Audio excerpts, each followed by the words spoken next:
This is the electronic configuration of carbon. It has 2 electrons in its K shell and 4 electrons in its L shell.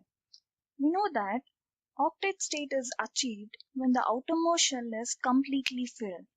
So here, there are 2 possibilities for carbon to achieve octet state.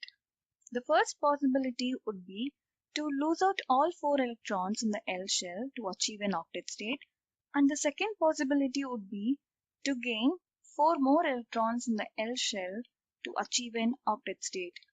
But the problem with first approach is it requires a lot of energy to remove these 4 electrons.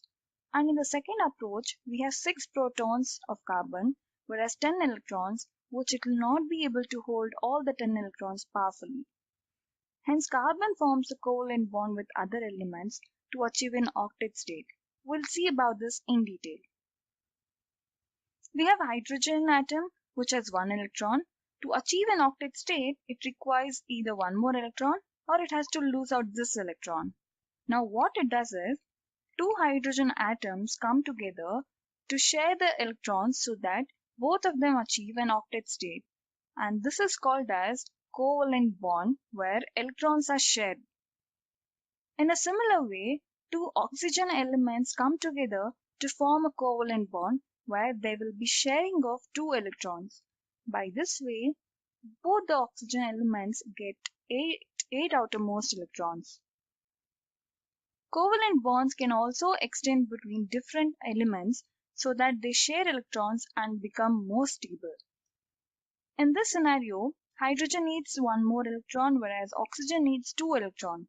Hence, 2 hydrogen elements come together to share electrons with 1 oxygen element. And this forms a bonding called covalent bonding, and this product compound is called water, which is H2O.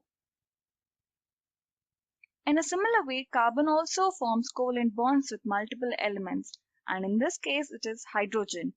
So it gets 4 additional electrons, which makes it octet state.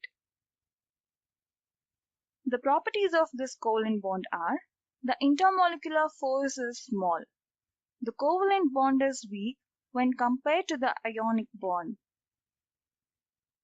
As the bond is weak, it has low melting and boiling point. Covalent compounds are poor conductors of electricity as these electrons are not free but shared between these 2 elements.